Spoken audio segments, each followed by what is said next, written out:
اس سے پھر جو کام آپ لینا چاہے آپ لے سکتے ہیں، چاہے آپ مسخر کرنے کے لیے اسے پلا دیں، چاہے اس کو آپ نافرمانی کے رستے پہ چلانے کے لیے پلا دیں، چاہے اس کو عورتوں کے ساتھ بدکاری کرنے کے لیے مجبور کرنا ہے، اس رستے پہ چلانا ہے، تو وہ عورتوں ہی کا ہو جائے گا، یا اس کو اللہ اس کے رسول علیہ الصلوۃ والسلام سے دور کرنا ہے، دین سے دور کرنا ہے، مرتد کرنا ہے، کافر بنانا ہے۔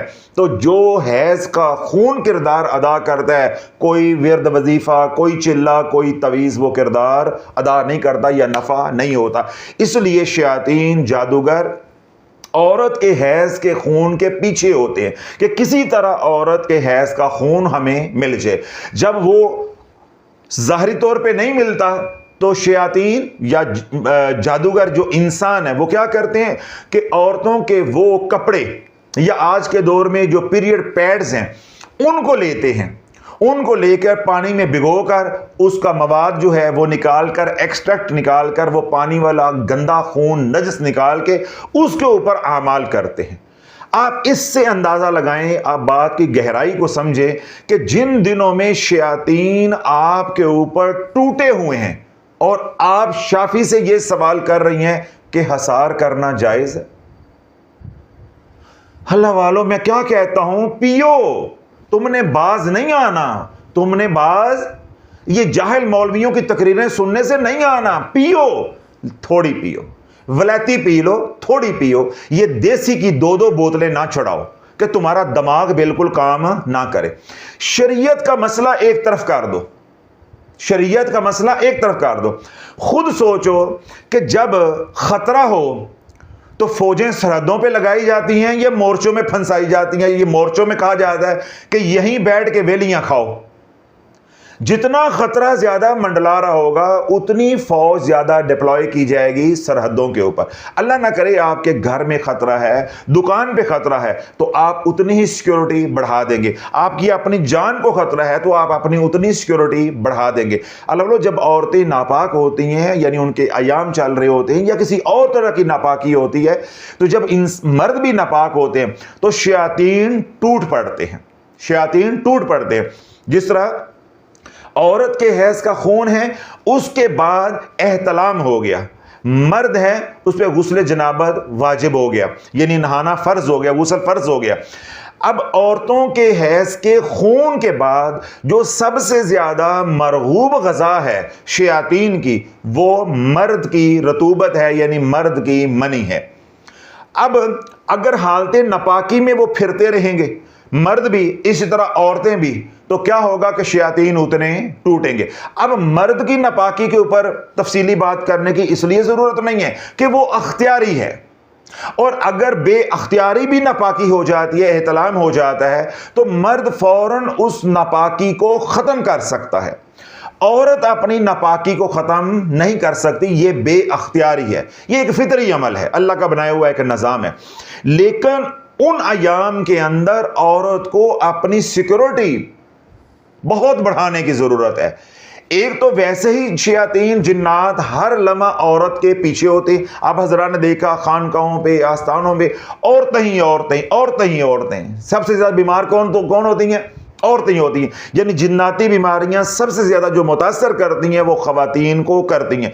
اب اوپر سے عورتیں ناپاک بھی رہیں، عورتیں ناپاک بھی رہیں، تو اللہ جب ان کے ناپاکی کے دن ہر مہینے میں 6-8 ناپاکی کے دن آئیں گے، پھر بچے کی ولادت کا وقت آ گیا یا اور کسی وجہ سے ناپاکی ہو گئی، تو وہ تو نیگیٹیوٹی سے اتنا بھر جائیں گی، سیچوریٹ ہو جائیں گی کہ ان کا پھر دنیا میں کوئی علاج کرنے والا نہیں ہے۔ تو عرض اللہ والوں یہ کرنا چاہتا ہوں، تفصیل کے ساتھ سمجھایا کہ کوئی ماں بہن بیٹی غلط مولویوں، جاہل مولویوں کو سن کے، پیروں کو سن کے، وظیفے بیچنے والوں کو سن کے اس نے اپنا یہ ذہن بنایا ہوا ہے کہ ایام کے دنوں میں وظیفہ نہیں پڑھنا، جب ایام کے دنوں میں چاروں کل پڑھے جا سکتے ہیں۔ وہ قرآن نہیں ہے، آیت کریمہ پڑھا جا سکتا ہے، تو جو تیرے پیر نے وظیفہ دیا ہوا وہ بھی پڑھا جا سکتا ہے۔ ہاں، ایام کے دنوں میں آپ دعوت نہیں دے سکتے۔ کیا نہیں کر سکتے؟ دعوت، یعنی جنات کو آپ نے دعوت دینی ہے، باموکل عمل کرنا ہے، جنات کی دنیا کو مسخر کرنا ہے، وہ والے اعمال آپ نہیں کر سکتے۔ کیوں نہیں کر سکتے؟ یہی تو رونا رو رہا ہوں کہ ان دنوں میں آپ کے اوپر شیطانیت کا غلبہ ہوتا ہے، آپ کے گرد منڈلا رہی ہوتی ہے، ادھر سے دوسرے جنات کو آپ دعوت دیں گے، ٹھیک ہے، وہ مسلمان ہیں، آپ عورت جو ہے وہ ناپاک ہے، تو ناپاک عورت کے قریب مسلمان جنات نہیں آتے، فرشتے نہیں آتے۔ تو جب ان ایام کے اندر آپ باموکل عمل کوئی کر رہی ہیں یا دعوت دے رہی ہیں یا تسخیر کا کوئی عمل کر رہی ہیں تو آپ ٹنگی نہیں ٹنگی جائیں گی۔ کیوں؟ یہ شیاطین دھڑا دھڑ آئیں گے اور وہ آئیں گے نہیں، اور اگر وہ ان کو بلاؤ گے سختی کے ساتھ پڑھائی کے ذریعے تو وہ آ کے الٹا تمہاری مدد کرنے کے یا تمہارے تابع ہونے کے الٹا وہ تمہیں نقصان پہنچائیں گے کہ تم حالت ناپاکی کے اندر ہمیں کیوں بلا رہے۔ جس طرح آپ اپنے گھر میں کسی مہمان معزز کو بلائیں اور جو آپ کا ڈرائنگ روم ہو اس میں پخانے کی بو آ رہی ہو، مجھے بتاؤ اس مہمان کا آتے ہی رویہ کیا ہوگا؟ چڑھ جائے گا نا وہ آپ کے اوپر کہ یار یہ کوئی بٹھانے والی جگہ جہاں تم نے مجھے بٹھا دیا۔ آپ اپنے مہمان کو ڈرائنگ روم میں بٹھائیں، واش روم کا دروازہ کھلا ہو یا واش روم کے اندر پخانا پڑا ہو، اس کی بہت زیادہ بدبو جو ہے وہ آ رہی ہو، یا آپ کا جو ڈرائنگ روم ہے وہ روڈ کے اوپر ہے تو گٹر کی بو آ رہی ہے یا کسی اور ذرائع سے بدبو آ رہی ہے، آپ نے مہمان کو وہاں بٹھا دیا، مجھے بتاؤ مہمان خوش ہوگا؟ وہ کوئی آپ کے اوپر کرم کرنے آیا بھی ہے تو وہ ناراض ہو کے چلا جائے گا، یار تو نے یہ میری عزت کی ہے۔ اس لیے اللہ والو خواتین کو روکا جاتا ہے کہ جب آپ باموکل عمل کر رہے ہوں، دعوت کا عمل کر رہے ہوں، تسخیر کا عمل کر رہے ہیں، جنات کو آپ نے تابع کر رہے ہیں، اس کا عمل کر رہے ہیں، تو وہ آپ نے حالت ناپاکی میں نہیں کرنا۔ اتنے ایام کی چھٹی کرائی جاتی ہے، وہ عملیات میں ہوتا ہے، اس کی تو ہم بات ہی نہیں کر رہے، وہ تو خواص کی بات ہے، وہ جانے اور جو کروا رہی ہے، جو استاد ہیں شاگرد ہیں یہ ان کا فرض ہے بتانا، ہم تو عوام سے بات کر رہے ہیں، آپ سے بات کر رہے ہیں۔ تو آپ حالت ناپاکی میں جو چاروں کل پڑھ رہے ہیں وہ قرآن ہے، لیکن آپ اس کو دم کی نیت سے پڑھ رہے ہیں، رقیہ کی نیت سے پڑھ رہے ہیں، آیت کریمہ کو اللہ کے ذکر کی نیت سے آپ کر رہے ہیں یا وظیفے کی نیت سے کر رہے ہیں یا کسی نے عمل بتایا وہ اس عمل کی نیت سے آپ کر رہے ہیں۔ اسی طرح آیت الکرسی آپ حفاظت کی نیت سے، رقیہ کی نیت سے، حصار کی نیت سے آپ پڑھ رہے ہیں تو بالکل پڑھیں گے۔ تسبیح فاطمہ ہے، اللہ کے ذکر کی نیت سے پڑھ رہے ہیں، وہ قرآن کی تلاوت کی نیت سے نہیں پڑھا جاتا۔ جو شرطیں چار لاگو ہوں گی ظاہریت کے حوالے سے، اس میں یہ کہ آپ تلاوت کی نیت نہیں کر سکتے، یعنی چاروں کل جب پڑھیں گے تو آپ حصار کی نیت کریں گے، رقیہ کی نیت کریں گے، دم کی نیت کریں گے، وظیفے کی نیت کریں گے، عمل کی نیت کریں گے، تلاوت کی نیت نہیں کر سکتے۔ اسی طرح کوئی ایسی عورت ہے یا ایسا مرد ہے جس کو چاروں کل نہیں آتے تو وہ کوئی سپارہ ہے یا قرآن مجید ہے اس کو پکڑ کے وہ نہیں پڑھ سکتا، تو ایسی کوئی بات ہوتی نہیں ہے، ٹھیک ہے۔ الحمدللہ مسلمان سب کو آتے ہوتے جو پڑھنے کا اہتمام کرتے ہیں۔ اگلی اور آخری بات کہ جن دنوں میں نماز نہیں پڑھنی، ٹھیک ہے، ان دنوں میں حصار کے اوپر زور ڈالنا ہے۔ اتنی شکایت آ رہی ہے، اتنی شکایت آ رہی ہے، اتنی شکایت آ رہی ہے کہ میں بتا نہیں سکتا، اس لیے میں نے تفصیل کے ساتھ بیان کر دیا ہے، سوال کو بیان میں بدل دیا ہے، تقریر میں بدل دیا ہے، تاکہ کسی طرح یہ گمراہی جو ہے، جہالت عورتوں کے اندر سے یہ ختم ہو جائے کہ جن دنوں میں ناپاکی ہے ان دنوں میں تو اپنے حصار کے اوپر پہرا دینا ہے، یعنی جو وقت آپ نماز پہ لگا رہے ہیں وہ بھی حصار پہ لگاؤ، جو وقت آپ نے نماز پہ لگانا تھا وہ بھی اللہ کے ذکر پہ لگاؤ، جو وقت آپ نے نماز پہ لگانا تھا وہ بھی وظیفے پہ لگاؤ، استغفار پہ لگاؤ، تاکہ جو شیطانیت تمہارے گرد منڈلا رہی ہے وہ قریب نہ آئے۔ اب اللہ جب خواتین ایام کے دنوں میں احتیاط نہیں کرتی، اللہ کا ذکر نہیں کرتی، کیوں؟ ان بچیوں کا ذہن بنا دیا ساڑی چھٹی ہے، گھر والے گھر نہیں تو سانو کسی دا ڈر نہیں، ساڑی چھٹی ہے، ساڑی چھٹی ہے، یعنی ہم نے نہ نماز پڑھنی ہے، نہ ہم نے قرآن پڑھنا ہے، اور نہ ہم نے جو ہے وہ روزہ رکھنا، ساڑی چھٹی ہے۔ وہ بھائی چھٹی ہے، ذکر سے چھٹی تو نہیں ہے نا، اللہ کے ذکر سے چھٹی تو نہیں ہے، تو ہم بات ذکر کی کر رہے ہیں۔ تو جو نیگیٹیوٹی ہے وہ سب سے زیادہ اللہ کے ذکر سے دور ہوتی ہے۔ دیکھیں آپ تلاوت ہے، وہ آپ ایک صفحہ پڑھ لیں گے، 2 صفحے پڑھ لیں گے، 2 رکوع پڑھ لیں گے، 3 پڑھ لیں گے، پاؤ پڑھ لیں گے، سپارہ پڑھ لیں گے، آدھا گھنٹہ پڑھ لیں گے، خلاص ختم۔ نماز ہے، آپ 10 منٹ میں نماز پڑھ لیں گے، خلاص ختم۔ ذکر ایسی اللہ کی عبادت ہے یا ذکر ایسا عمل ہے جو آپ 24 گھنٹے کر سکتے ہیں. تو ذکر ہی ایسا عمل ہے جو آپ کو شیطانیت کے شر سے محفوظ رکھتا ہے, حاسدین کے حسد سے محفوظ رکھتا ہے, اور مخالفین کی مخالفت سے آپ کو محفوظ رکھتا ہے. تو اس لیے جن دنوں میں نماز نہیں پڑھنی ان دنوں میں ذکر کو وقت دینا ہے, یعنی جو نماز کا وقت ہے وہ بھی ذکر پہ, اور اگر قرآن کی تلاوت کرنے والی ہماری کوئی ماں بہن بیٹی ہے تو وہ وقت بھی اللہ کے ذکر پہ لگانا ہے. تو اس لیے حالت ناپاکی کے اندر اللہ کا ذکر بھی کرنا ہے, حضور علیہ الصلوۃ والسلام پہ درود بھی پڑھنا ہے. بس اس میں ادب کا تقاضا یہ ہے کہ صلی اللہ علیہ محمد استغفر اللہ, مثال کے طور پہ آپ یہ درود فتح پڑھ رہے ہیں تو آپ صلی اللہ علیہ وسلم پڑھ لیں, حضور کا نام نہیں آئے گا. یہ بھی مسئلہ ادب کے لحاظ سے میں بتا رہا ہوں, اس اینگل اس زاویے سے بتا رہا ہوں, شریعت کا یہ مسئلہ نہیں ہے. جب اپنے رب کا تم ذکر ناپاکی میں کر سکتے ہو, ٹھیک ہے, بغیر وضو کر سکتے ہو, تو اس کے حبیب کا ذکر بھی کر سکتے ہیں. شریعت کا مسئلہ یہ ہے, لیکن ادب کا تقاضا کیا ہے کہ ہم حضور کا نام بغیر وضو اور ناپاکی میں لینے سے گریز کریں. وہاں صلی اللہ علیہ وسلم یا جس طرح حضور کا نام آ بھی رہا ہے, تو دیکھیں میں بار بار حضور بول رہا ہوں, سرکار بول لیں, ٹھیک ہے, اس طرح اجتناب کیا جاتا ہے, لیکن یہ کوئی شریعت کا مسئلہ نہیں ہے. آپ صلی اللہ علیہ محمد استغفر اللہ, اللہم صلی علی محمد وعلی آل محمد استغفر اللہ, یا کوئی اور درود ہے جس میں سرکار کا اسم ذات آتا ہے, محمد آتا ہے, آپ بالکل بغیر کسی شبے کے, بغیر کسی اشکال کے آپ پڑھ سکتے ہیں. کسی بھی قسم کا کوئی گناہ آپ کے سر پہ نہیں آئے گا. تو یوں جن دنوں میں خواتین کی ناپاکی ہے, ٹھیک ہے, ان دنوں میں ہم نے ذکر کو بڑھا دینا ہے اور اپنے حصار کو مضبوط کرنا ہے. جون سا بھی آپ حصار کر رہے ہیں, جون سا بھی, چاہے آپ حصار نبی علیہ السلام یعنی جو مسنون حصار ہے وہ آپ کر رہے ہیں, یا آپ ہمارے ساتھ جڑے ہوئے ہیں تو آپ خضری عمل کا حصار کر رہے ہیں, ٹھیک ہے, کوئی بھی حصار کر رہے ہیں, یا آپ چاروں کل کا حصار کرتے ہیں, یا آیت الکرسی کا حصار کرتے ہیں, تو دن میں کئی بار آپ حصار کریں. تو حصار اللہ تعالیٰ جب کرو گے تو اس کا ایک اپنا نور ہے, تو یہ نوری حصار, نوری کڑا آپ کے گرد بنتا جائے گا. خواتین جن دنوں میں نماز نہیں پڑھنی, میں نے کہا کہ وہ وقت ہم نے کس پہ لگانا ہے, چاروں کل کے اوپر, ٹھیک ہے, آیت الکرسی کے اوپر, جو کسی نے کسی کو بتایا ہوا ہے یا جس کو جو آتا ہے. جس طرح جو لوگ ہمارے ساتھ جڑے ہیں وہ حصار نبوی علیہ السلام کرتے ہیں, خضری عمل کرتے ہیں, تو آپ نے ان دنوں میں 5 بار کی بجائے 7 بار, 8 بار, 10 بار آپ بار بار حصار کریں. جتنا حصار زیادہ کریں گے اس کا نور پیدا ہوتا ہے, وہ نوری کڑا, وہ نوری حصار آپ کے گرد ہوگا. اب یہ شیاطین جو تمہارے ایام کے خون کو سونگنے کے لیے, اپنی غذا لینے کے لیے تمہارے قریب ہو رہے ہیں, تمہارے اوپر ٹوٹ رہے ہیں, جب تم نورانی حصار کے اندر ہوں گے تو یہ تمہیں نقصان نہیں پہنچا سکتے, تمہیں نقصان نہیں پہنچا سکتے. پھر کیا ہوتا ہے کہ جن دنوں میں عورت ایام کے ساتھ ہوتی ہیں انہی دنوں میں عورت کے اوپر جادو چلتا ہے. اب اللہ کیا مسئلہ بنا ہوا ہے, آج فیملیز آتی ہیں, ہم ان کا علاج کرتے ہیں, ہم ان کو کہتے ہیں یہ پڑھو, وہ بھی ایمانداری کے ساتھ خلوص کے ساتھ وہ پڑھتے ہیں. پھر کیا ہوتا ہے, تھوڑے دن کے بعد شکایت آتی ہے, حضرت صاحب کچھ ہمارے حالات بہتر ہوئے تھے, پھر اسی طرح ہمارے حالات ہو گئے.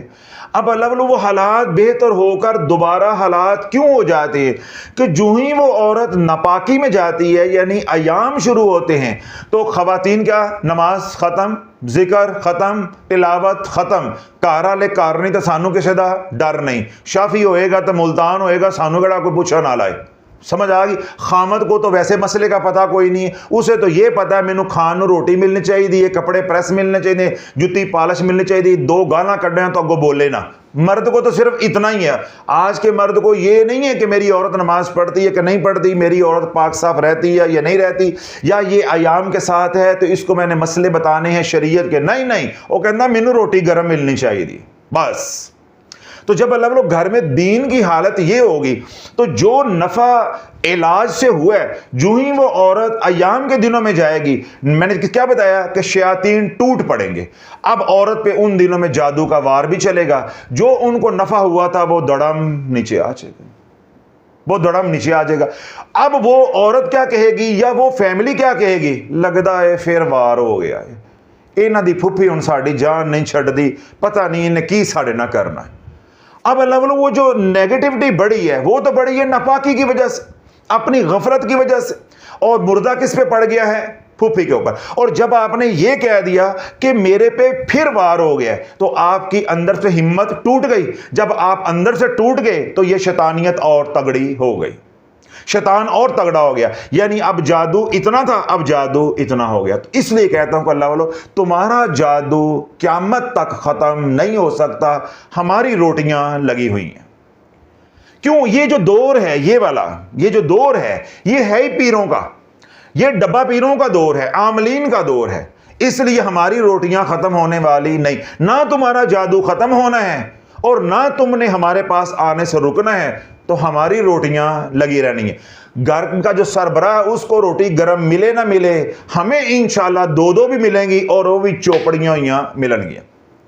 تو غلطیاں آپ کی اپنی ہیں، تو جب دین نہیں اللہ والوں سیکھو گے تو پھر یہ کام تو چلتا رہے گا۔ تو میں نے تفصیل کے ساتھ یہ مسئلہ سمجھا دیا ہے کہ اگر آپ حالت ناپاکی میں ہیں یا بغیر وضو کے ہیں اور آپ محض چاروں کو لیٹے لیٹے پڑھنا چاہتے ہیں، آپ بالکل پڑھ سکتے ہیں، ٹھیک ہے۔ اس طرح خواتین کے لیے بھی مسئلہ سمجھا دیا ہے کہ جن دنوں میں ایام ہے اپنا حصار اور مضبوط کرنا ہے تاکہ یہ نیگیٹیوٹی مجھے پینیٹریٹ نہ کرے، میرے میں ٹرانسمیٹر نہ ہو، مجھے متاثر نہ کرے۔